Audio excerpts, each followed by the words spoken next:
Hello everyone, welcome to this session on Introduction to Statistics, and this is our session number 22, right? So here in this session number 22, so we will be focusing on the another measure of central tendency, so that is mode, right? So as we are focusing on these measures of central tendencies for the group data, right? So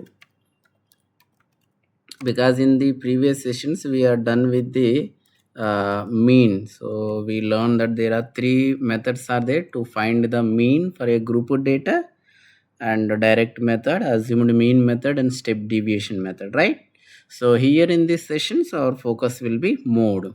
Okay, so yeah, so before getting into this, okay, for the group of data, so we already defined, right, what is mode, like in the previous, like when we are discussing about the ungrouped data, how to find the measure of central tendency for ungrouped data. So there I defined that mode, right? What is mode?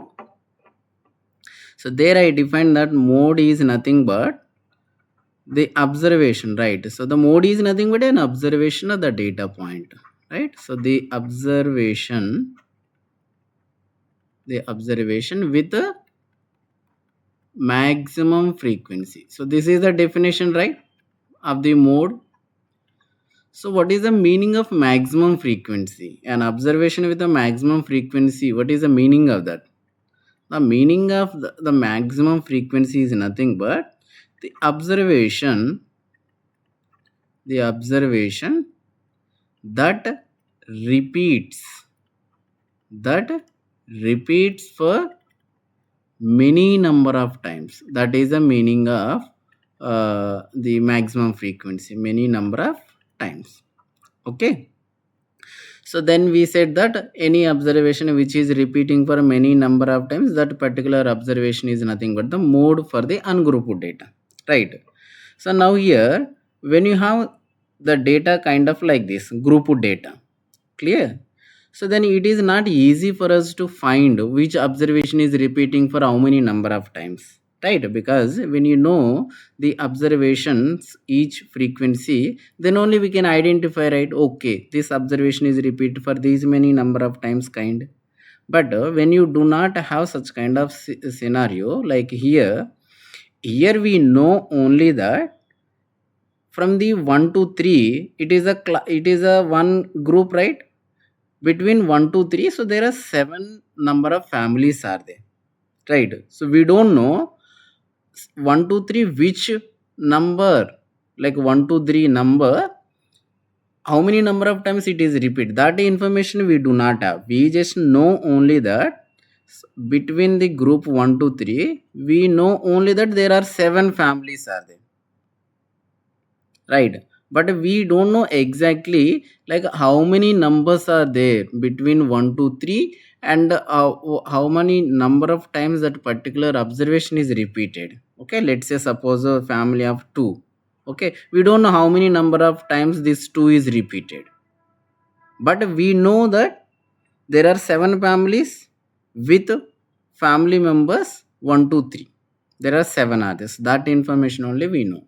So therefore in that scenario, so it is not easy for us to find, so therefore we use a formula. Okay, so this is the formula to find the mode. So mode is equal to L plus f1 minus f0 divided by 2f1 minus f0 minus f2 into h. Okay, so let me write about each term. Okay, so here the first term is, you can see, right, L. So this L is nothing but the the lower limit of model class. So this is a very important. Okay, so let me underline this. Okay, so the model class, let me, like within few seconds I will be like explaining what is this model class. Okay, and then if you see f represents the frequency, right? We know already f is nothing but the frequency, right? So this is the letter we used to denote the frequency. So if we see, there are three frequencies are there. One is f1, f naught and f2, right? So it is very easy. I will give you, I'll tell you how to remember this easily. Okay, so let us assume that we have a number line, and then on the number line, obviously, right, which number starts first? 0, then we have 1, then we have 2, right? So these are all the, so this is f naught, and this is f1, and this is f2.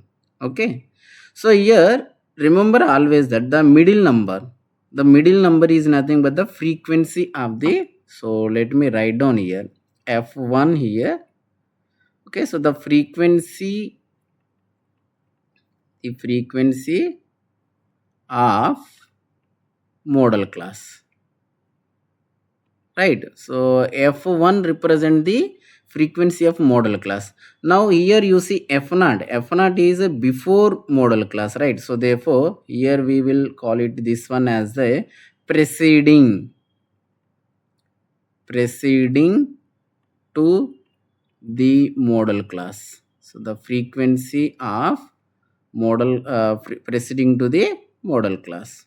Okay, and then next we have f2, right? So this f2 is coming after the model class, so this one. So therefore f2 is nothing but the frequency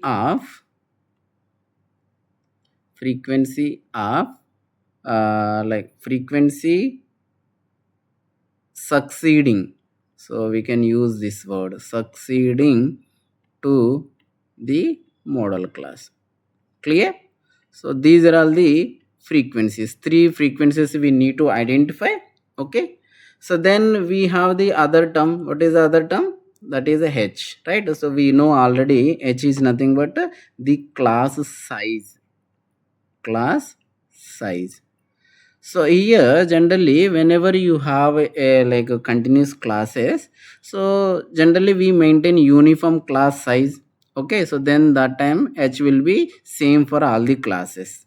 But to avoid like confusions, there are some class intervals where the last maybe if class sizes are not different, generally we take the class size of the model class. Clear? So our reference class interval is nothing but the model class. Okay, so let me tell you how to identify this model class, right? Because here we will be having different class intervals. Now among those class intervals, one will be our model class, right? So how to identify that? So therefore the model class is nothing but, it is coming from the definition, right? So the the class interval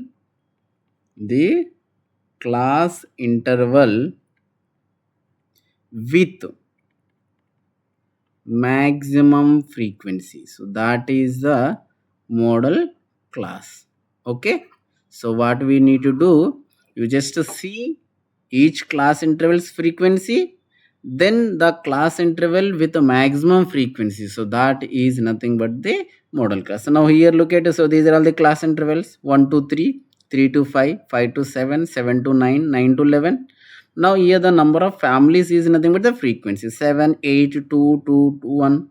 So now which is having the maximum? What is the maximum frequency? 8, right? So therefore this is 3 to 5, 3 to 5, 3 to 5 is the model class. Clear?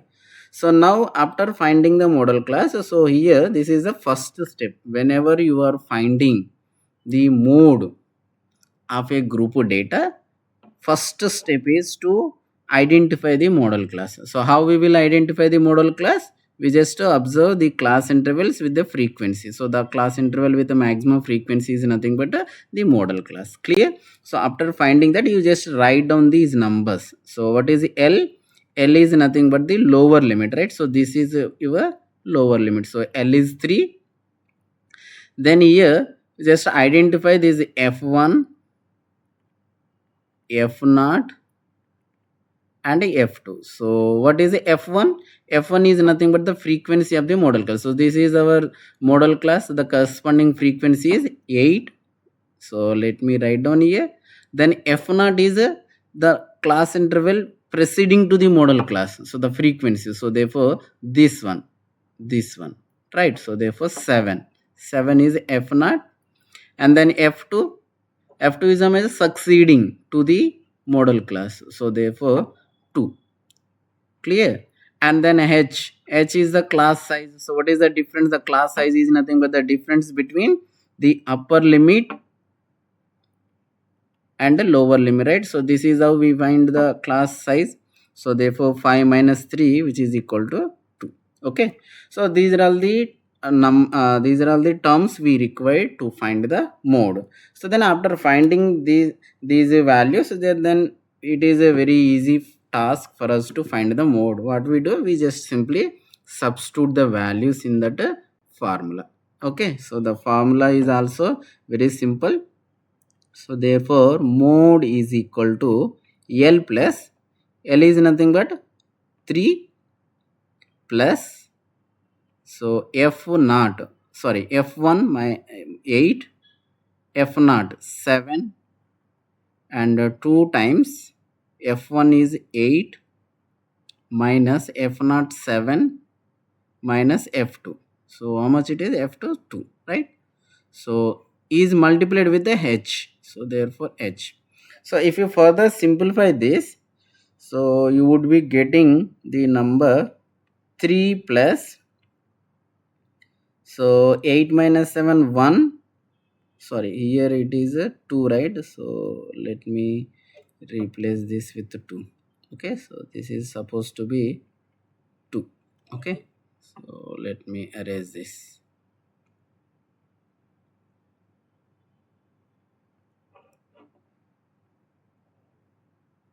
Yeah, so now it is fine.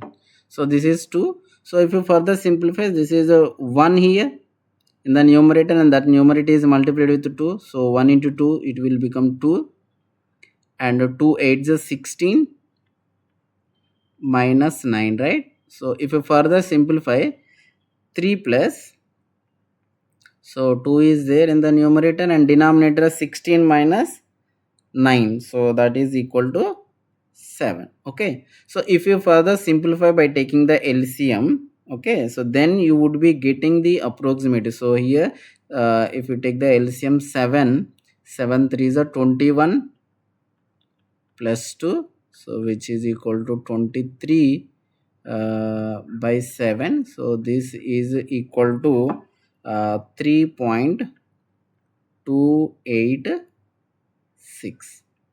Clear? So this is the mode. Okay, so before concluding, let me make one important note here. Okay, so what is our mode now here? Therefore mode is equal to 3.286. Okay, and what is the model class here? Model class is 3 to 5, right? So here, so there is a relation between the answer we got and the model class. See, we should be very careful. Then how we can check whether we got the correct answer or not?